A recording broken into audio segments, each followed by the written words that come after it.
Well, hello again, my friends and fellow invisibles.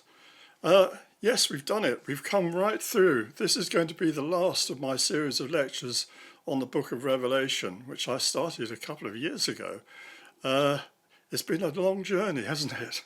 But this is episode 26, during which we're going to be covering the chapter 22. There's some extra lectures in here in the series because some chapters needed more than one lecture. And I've also actually got an episode 0 as well, so it's actually 27 lectures. That's on the who was St. John, who wrote the book. And I slotted that one in as, and I'd already started my numbering, so I put that in as number 0, because I think it's important to know who was giving us this book and what we know about him. Anyway, without more ado, let's press on and we'll get into episode 26, Apocalypse of John, and the River and Tree of Life.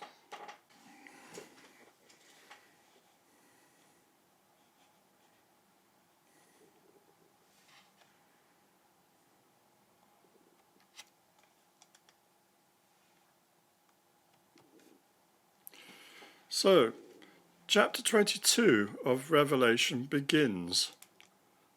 Then the angel showed me the river of the water of life, bright as crystal, flowing from the throne of God and of the Lamb through the middle of the street of the city. Also on either side the tree of life with its 12 kinds of fruit, yielding its fruit each month. The leaves of the tree were for the healing of the nations. And that's Revelation 22, 1 to 3. And that's what we're going to focus on in this lecture. I recommend that you read the whole of the book of Revelation, if you haven't done already. Chapter 22 is actually quite short, but this is the gist of it. This is the most important part, and that's what we're going to be discussing in this lecture. So, in a way, the New Jerusalem is a recreation of the Garden of Eden. And why do I say that? Well, a garden, what you have to think what a garden is, a walled garden in particular, is a place, a sanctuary, is a place of special high, well, not necessarily sacredness in the case of an ordinary garden, but purity and order. It's a place that you would keep organized. You would keep out the weeds. You plant delicate things that need protection. And that's what a garden is for, a walled garden. And if you ever go and visit a decent garden that someone's lovingly cared for, that's what you find. You find it's a place of refinement, a place where that which wouldn't be able to survive outside of the garden has given sanctuary and looked after. So that's how I want you to see this New Jerusalem and how it represents perhaps a recreation of the Garden of Eden. Its 4 rivers, which run to the 4 directions of north, south, east and west, are like the rivers of Eden. And if you read again in your book of Genesis, the story of Adam and Eve and Eden, Eden has 4 rivers running out of it. 2 of them are the Tigris and Euphrates. I forget what the other 2 are called. I think one might be the Oxus, I'm not sure. But anyway, it has 4 rivers running out of it, watering the rest of the world from outside of the river, outside of the garden. And you can see a river coming out from a door there, when this man's standing in it up to his ankles. So it is, in a sense, I think this is a Rosicrucian print from a book by a guy called Michael Mayer, who lived in the 17th century, and he was a Rosicrucian. So it's representing, I think, his version of the Garden of Eden and what it means to be outside of it and to want to go back in, and it's all bolted and barred. But I'm not here to talk about that particular drawing. I just put it in there because I thought it might sort of represent things quite well for us for what we're talking about today. Those outside the gates can only wonder at the blessings within. Some water flows out from under the door, but the garden itself is on a higher level. To understand what is written here, I'm going to make use of the teachings brought to Britain by P.D. Uspensky in the aftermath of World War I. The system of ideas that he taught originated from his teacher, G.I. Gurdjieff, an Armenian Greek from the Caucasus. Now, Gurdjieff is a very interesting man who wandered widely in the Middle East areas, looking for a secret brotherhood he calls the Samun Brotherhood, which he tells us was Christian or some kind of esoteric Christian. And I have actually traced what I think this Samun Brotherhood was. I think it was the descendants of the school of Edessa, or Edessa is now called Sanliurfa in Turkey. And this brotherhood or order were thrown out by the orders of the Emperor Zeno because they were considered heretics. And they went eastwards and they settled in a place called Nisibis or Nisivis, which is now called Nuzebin. And I've been there as well. But I talked about that in other places. But anyway, I do believe there was this brotherhood, and I think that's what he was in search of. And he claimed to have made contact with it somewhere in the remotest part of Afghanistan, where they still had some kind of centre.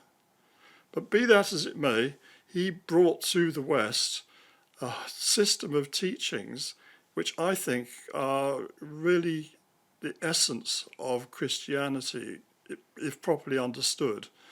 And that is what we're going to be talking about today. Now, P.D. Uspensky, who studied with Gurdjieff for 4 years, from 1914 to 1918, wrote about his time with Gurdjieff and what he was taught in a rather famous book entitled In Search of the Miraculous. And again, I do recommend you read this book. A lot of it is pretty obscure, I have to say. It takes a lot of work if you're going to go into it with a sort of meticulousness that Uspensky does. But the basic ideas are actually quite simple. And if you look at them through the perspective of some of the lectures I've delivered, particularly in the college, you'll understand it much better. But I do recommend it as a starting off point, if nothing else, in your own quest for enlightenment. So it's a very interesting book and covers many subjects. However, its very core is a set of teachings concerning what Gurdjieff refers to as the ray of creation. My preferred term for what is in essence the same idea is the Logos doctrine. I should probably call it the Logos stream, but you'll understand why I make that distinction as we go on. Now, the ray of creation according to Gurdjieff. The core of Gurdjieff's system, at least as taught by Uspensky, is this diagram. So you've got a series of worlds or cosmoses. Gurdjieff likes to use this word cosmos, which means an ordered whole. To give you an example, your body is a cosmos, and so also is each cell in your body is a cosmos. It's an ordered whole. You could say that each organ in your body is a cosmos as an organized whole. So you have this series of organized wholes, and they're a bit like Russian dolls in the Gurdjieff-Uspensky system. They were both actually in the Russian Empire. Uspensky was born actually at Kharkiv, which is now in Ukraine, but he was a Russian, or he would certainly have claimed to have been. Gurdjieff was born in the Caucasus on the borders between Turkey and Russia, and he spent some time in each at different times. So he spoke both Turkish and Russian, as well as other languages. So anyway, you have this organized whole, absolute, all worlds, all suns, sun, all planets, earth, moon, and each system, you can call each cosmos a system, contains the ones below it. So the absolute contains everything, all worlds contains all suns, and all the suns contains the sun, and the sun contains all planets, and all planets contains the earth, and the earth contains, the earth system I should say, contains the moon. So there you have it. That's the ray of creation according to Uspensky. And it has a lot of, it's the core of Gurdjieff's teaching actually, when you get into it. It depicts how God creates the universe as a system of descending levels or worlds. There are 7 in all, making an octave. The sun sits in the middle. You can see there, it's the middle of the octave. And below it you have 3, and above it you have 3. This is his system. So our ray of creation, and I'm comparing it here to what we understand as the universe. In an earlier lecture I explained how the Logos, word or law of God, is carried by the breath of God, that's the Holy Ghost. Ghost or spirit means breath, so it's the holy breath from the absolute down to the lowest worlds of earth and moon. You have to understand that the breath carries the words, and the words are the Logos, the Logoi, but the word Logos also means law. So the breath carries the laws, the orders, you could say, from God coming down through the systems to all the way down to the moon, and they're carried on the breath. And I've put here, you have the absolute, which is equivalent of Godhead. You have all worlds, which is the universe, all suns, which is the Milky Way galaxy. The sun, that's the heliosphere, and all the planets is the solar system, and then you have the earth and the moon. So we're right down near the bottom here. We're right at it, almost in the cold. Not as bad as being on the moon, but we're pretty near the bottom. So the descent of spirit is presented as a single ray of divine energy. So it comes down all the way down like an octave of music moving down a scale. And Gurdjieff uses music imagery a lot in his teachings. This is an equivalent of an octave or a scale coming down through the worlds. And actually the number of laws, and I don't want to make things too complicated, but they increase as you go down. They double at each level. You go 3, 6, 12, 24, 48. When you get down to the earth level, you're under 48 laws. It's more restrictive. The moon even more so, 96. So the further down the scale you go, the lower in rank you are, and the more restricted you are in your degrees of freedom. You have to obey more laws. So the ray of creation, this image I got here is actually a typical Catholic monstrance. They put the host in there, and they have various prayers worshipping it. But that's not why I put it here. I wanted you to see these rays coming out. So our solar system can be thought of as being positioned on the end of just one such ray. So you've got innumerable rays coming out, and there would be different rays of creation coming out in all directions. So only one of these rays leads down to our Earth, down to our solar system, our Earth and the moon. There's only one of those rays that's going to do that. But there's loads of other rays, an infinite number. And you can be sure that there are other sun systems, there are other Earths, there are other moons going out from this. And on some of them, they're going to have people as well. So you can be sure that we're not alone in this universe, not by a long shot. So our ray of creation looks like that. The question then is, what passes down the ray of creation? So what links these different worlds together? The higher cosmoses to the lower. And I said this is the Logos moving down. So the answer is given at the very start of St. John's Gospel. In the beginning was the Word, Logos in Greek, which also means law. And the Word was with God, and the Word was God. He was in the beginning with God. All things were made through him, and without him was not anything made that was made.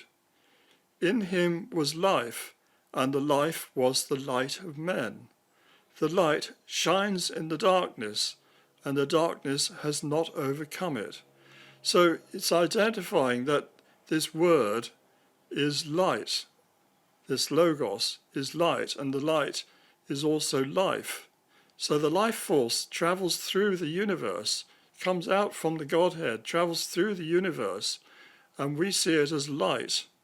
And the light is actually what gives life, which we know.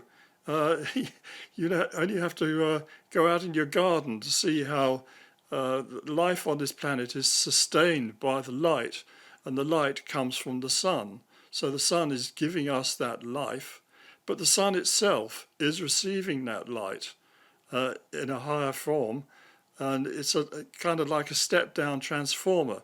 But that's a whole other series of lectures I'm going to be doing on the electric universe. But you can understand that we're not talking airy-fairy here. We're talking about reality. We're talking about how all creation comes from the from the light. So all things were made through him. Now, the second person of the Trinity, the Christ, is considered to be the incarnation of that life stream. Now, that's what we believe in Christianity. It's because Jesus was merged, or he merged himself with the Logos. He was he linked his will with the will of the Father, the obedient Son. And that's why he's said to be the incarnation of the life stream. A very, very high level of being coming down here to rescue mankind. But as I say, that's a whole other discussion. Let's press on with what we have here. So, our ray of creation. In other words, the Logos, word or law of God, is the source of life, and it manifests as light. So you can say Logos equals life equals light. Emanating from the Godhead, it moves down the ray of creation. You can see that red arrow move down through the different levels of being, like Russian dolls, as I said, one contains the next, all the way down. And we know that the full spectrum of light is much greater than what we can see with our eyes.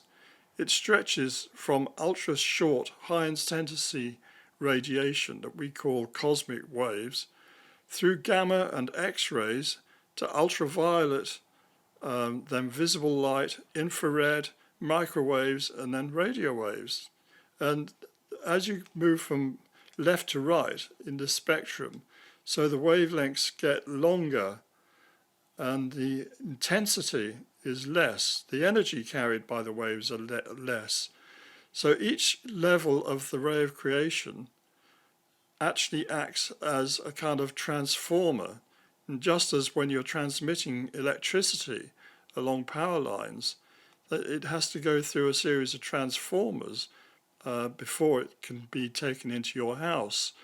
You know, as it comes out from the station where the electricity is being made or transformed, it comes out there at hundreds of thousands of volts, and it has to be placed well up in the air, away. It electrocute anyone who comes too near to it.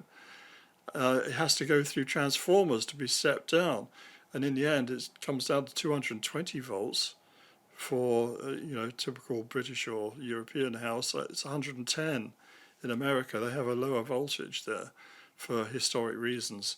But that's the equivalent of the wavelength getting longer and less powerful as you go down through the system. So we know that we could not go and stand on the sun. We could not take it. We have to be protected. We have to be within a protective environment which the earth supplies us with. But the earth can take it and the earth feeds off it. But we have to be protected. So exactly how this fits with the Logos doctrine goes outside of the present discussion.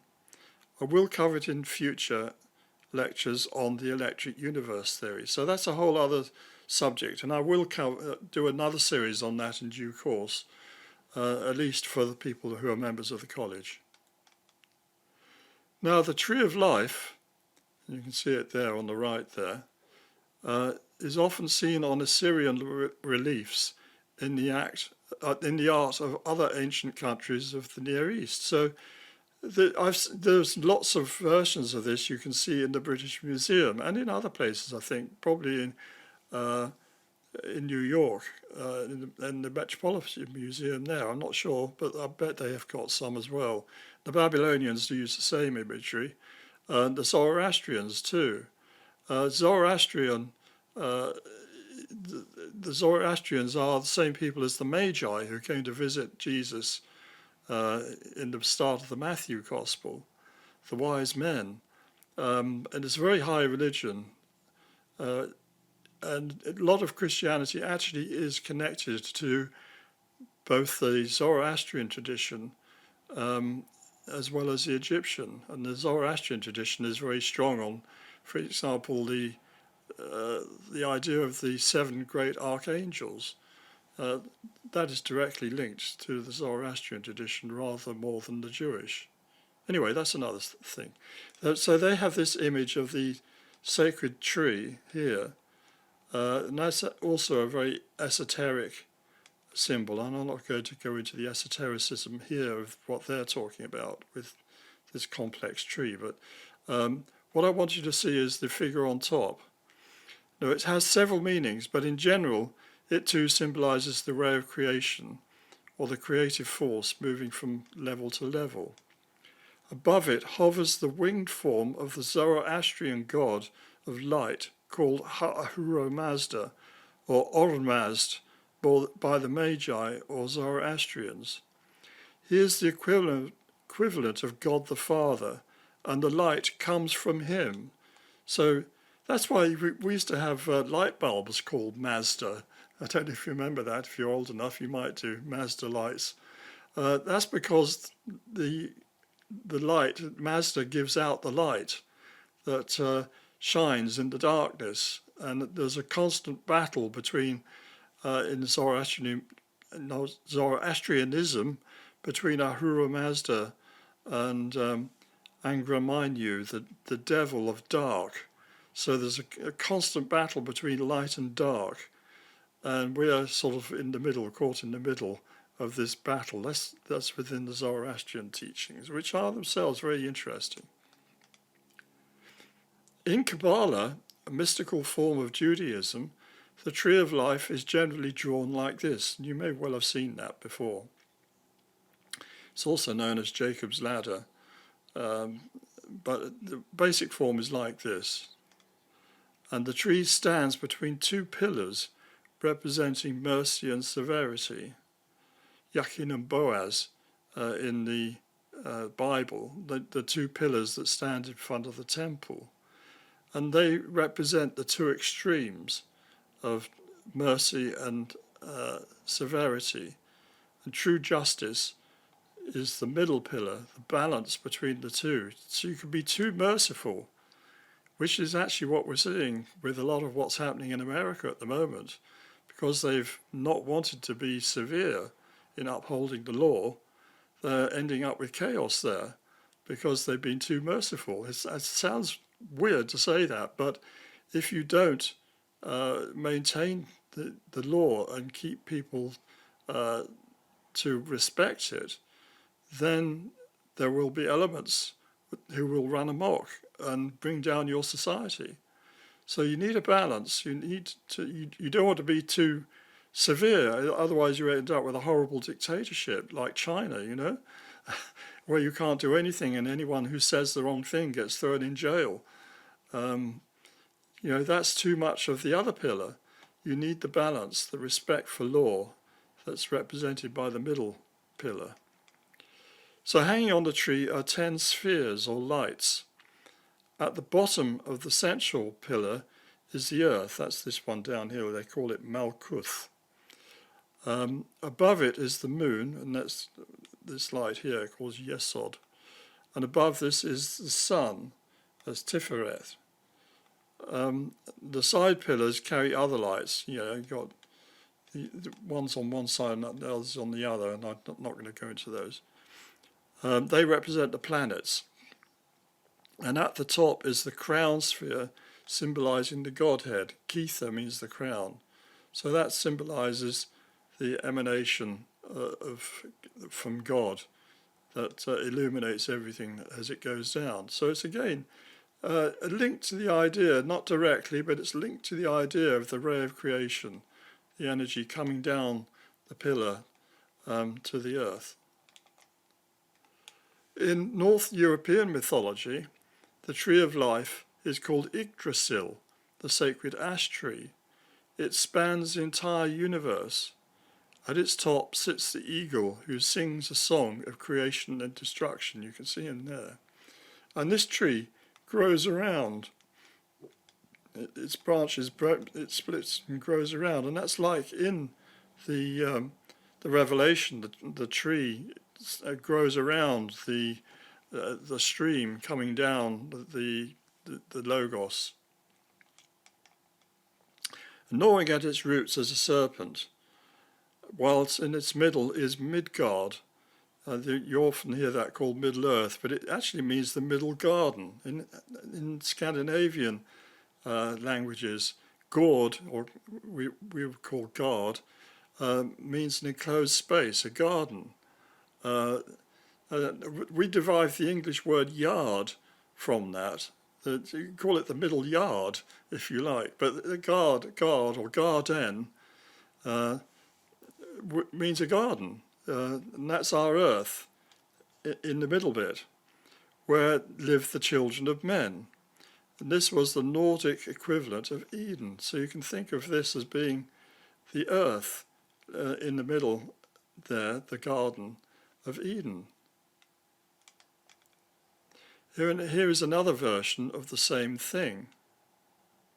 You can see there the ash tree growing round and its branches and the earth in the middle. Note that Midgard is an island in the midst of the oceans. It has a serpent curled around the edge. The serpent there would be the moon. The moon is often represented as a serpent. Now, the New Jerusalem is also like the Garden of Eden, except there is no tree of knowledge of good and evil, and no serpent. Yeah, it is a garden. It's a protected space. What Jung would, C.G. Jung, he would call this a temenos. It's a protected space of high energy, high protection. Fine things can be nurtured here and protected from the wilderness outside. And like Eden, it has 4 rivers carrying water or life to the 4 quadrants, and they flow along the main roads in the book of Revelation. And it has no need of a sun, as itself illuminated. In all these characteristics, it appears to be a symbol for a substitute for life on earth. Now, the reason I'm saying that, because in the book of Revelation, it says in an earlier chapter that the sun and earth have passed away. So this is something that's going to be a substitute. Now, symbolically, the tree of life is aligned with the pole of the ecliptic. Now, I've talked about this in other lectures. Here you have the earth going round the sun, and you have the signs of the zodiac, 12 of them, forming a circuit. Now, we imagine, or people used to imagine that the earth was at the center and the sun was going round the earth. And you can understand why. If you're on the earth is actually going round the sun, but you're looking and you're seeing the sun framed against different signs of the zodiac. As you go around, you see it framed against different ones. So it appears to us that the sun goes through the signs of the zodiac. It's actually us who are going round the sun. And the pole of the ecliptic is the pole running through the sun of the different signs on the circle. You can see that on a sky globe. I've shown you that before. I'm not going to do it again now. Although the Earth orbits the sun, we see it as the sun moving around the Earth. In the course of the year, it passes through the 12 signs of the zodiac, as we would see it. These produce 12 fruits of the tree, one for each sign. Now, I think these 12 fruits of the zodiac are actually referring to mankind. There are 12 signs of the zodiac, and you're born under one or another of them. And that does actually affect you, your outlook, and your inclinations, you could say. And the way I put that is to say, yes, we're all the same, but you can imagine us being inside a circular room with 12 windows, and we look at life outside through through different windows depending on our sign of the zodiac. So anyway, the symbolic tree stands in the midst of the city of New Jerusalem, and this has 12 gates linked to the 12 signs of the zodiac, 12 tribes of Israel, and 12 apostles of Jesus Christ. So you've got 12 gates, and the sons of Israel represent the Old Testament and people who have upheld and, done the right things in Old Testament days and earned the right to come into the New Jerusalem. But there's also the 12 apostles of Jesus. And Jesus, his apostles, took the word to all the nations. So as well as the sons of Israel, you've got people from all nations who are Christians coming through these 12 gates and being allowed to settle in the garden, in the New Jerusalem, which is a fortified city, as you can see, and angels are at each gate guarding the gates, not allowing anyone in who hasn't got the right to come in. So that's like a garden, and it's like the Queen's garden, or we don't have the Queen anymore, the King's garden, Buckingham Palace. There are guards on the gates. They don't let anyone go in there. You have to be invited. The walled city is a sanctuary which takes the place of planet Earth. It protects the elect from harm while they are acclimatized to heaven. That's what I think. I might be wrong on that, but it's certainly a symbol of a protected space. And that protected space seems to be represented by the equivalent of Earth, the purified high Garden of Eden before the fall. That's what it represents. And perhaps it's, I don't know, is it a UFO? What is it? It's 1,500 miles by 1,500 miles. It's a pretty big place, but we have to wonder what it's going to be. So the sun and earth have passed away. The damned have been sent to the fiery furnace along with the beast, the false prophet, the scarlet woman of Babylon, and Satan. They've all been thrown into the lake of fire. And the New Jerusalem is like a huge cruise liner carrying the saved from earth to their new place of residence. Where this will be, we're not told. We're not really told where they go on from the New Jerusalem. Are they going to stay there for all eternity? Or is that a stopping off place? I don't know. To summarize, the river of life that flows from God's throne to the New Jerusalem is an image of the Logos stream as it pours through space. The New Jerusalem itself is a safe zone that protects the saved from the dangers outside. We can speculate that it is some kind of giant UFO, but really it seems to be a symbol for a version of the heavenly garden before the fall of Adam. The book concludes with a warning that Jesus is coming back soon. It states, "Blessed are those who wash their robes, so that they may have the right to the tree of life, and that they may enter the city by the gates. Outside are the dogs, and the sorcerers, and the sexually immoral, and murderers, and idolaters, and everyone who loves and practices falsehood." So that's pretty strong language. So if you're a sorcerer, or you're sexually immoral, or you're a murderer or an idolater, and you love and practice falsehood, you're not going to be allowed in the city. You better clean up your act, wash your robes, so that you'll be ready. If you know, we've all sinned, we've all done things we wish we hadn't later on. Well, you need to, recognize that and confess your sins. You don't necessarily have to go to the priest, not in my opinion anyway, but you do need to confess them to God and admit you're wrong and say, "I'm sorry, please forgive me." And, then if you do that, you'll be open to being connected, reconnected back to the Logos. In other words, we have to clean up our act, stop sinning, and clean our wedding garment, which is the body of life. That's what we call the astral body, which you have an astral body, but most people it's not very developed. It needs to be cleaned and washed and strengthened. And that's your wedding garment that will enable you to come in and attend the wedding of the Lamb, which is another version of this. So another version of what we're looking at here with the New Jerusalem is the wedding feast.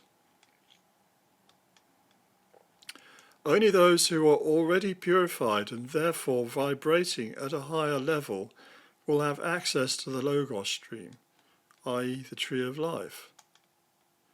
This is a warning that we, living at what is clearly the end of the age, need to take very seriously. Now is not the time to be living like a tramp with dirty clothes, dirty thoughts, and breaking the 10 Commandments. Yeah, dirty clothes. I'm not talking literally here. I'm talking about your astral body, your body of light. If it's vibrating at a low level, if it's besmirched by all the sins and the corruption and the false teachings and idolatry that you've been doing, teaching little boys they can turn into little girls, for example, and little girls can turn into little boys, that's damnable, and that will not allow you to come into the New Jerusalem if you have that opinion and you're spreading that teaching. That's just one.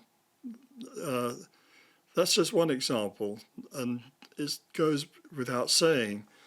If you've been raping and murdering and doing terrible things, you're not going to get in there unless you really do have remorse and show it and pay off that debt.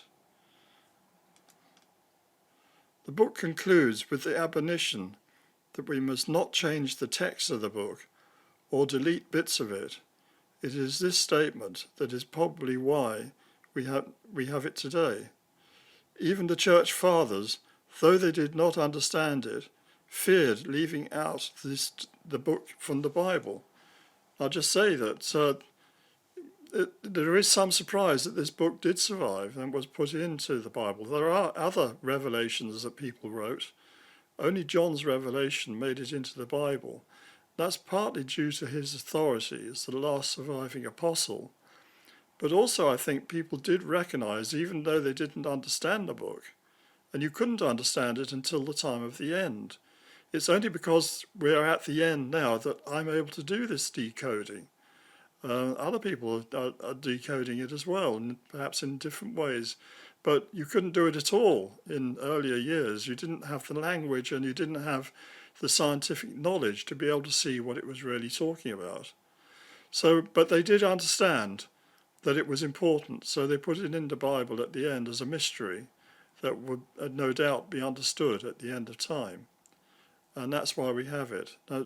And that's why I think it has been kept true, and it hasn't been altered. So, ladies and gentlemen, there we have it.